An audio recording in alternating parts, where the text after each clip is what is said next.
Rapprochement de communes, fusion, refonte des intercommunalités, les maires sont au centre du jeu territorial et les maires sont un peu perdus.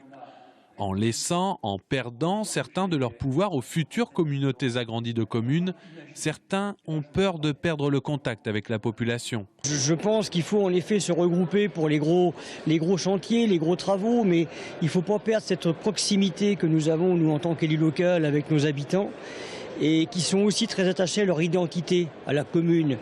Plus proche des citoyens et toujours plus technique. C'est pourquoi des maires pensent que les intercommunalités vont simplifier le travail de beaucoup de communes. C'est à nous aussi, élus, de faire comprendre à l'habitant que ça ne s'éloigne pas. On peut faire de la proximité en étant plus gros. Et c'est surtout l'important qu'ils comprennent et qu'ils le perçoivent, c'est qu'on aura plus de moyens en se regroupant. Et le congrès des maires est un bon baromètre de la forme des édiles.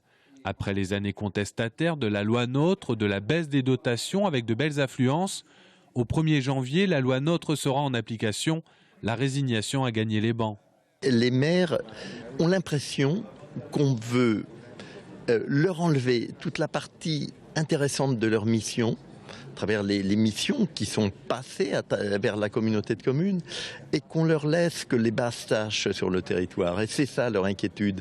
Et qu'en pense le doyen des maires? Jean Savoie a 93 ans et dans son 9e mandat de maire de Pouzé, chantre de la ruralité, l'ancien conseiller général considère que le maire doit rester un personnage central de la République. Je dis que les maires des campagnes particulièrement travaillent avec des bouts de ficelle pour arriver à maintenir en état l'État au service de l'ensemble de la population. Car n'oubliez pas que si on a une commune agréable, attrayante et bien entretenue, c'est au bénéfice de tous nos citoyens, y compris les gens de la ville. Élu pour la première fois en 1965, Jean Savoie a vu le rôle du maire évoluer en 50 ans. Et ce rôle qu'il ne veut pas quitter, c'est le rôle de premier contact avec la République.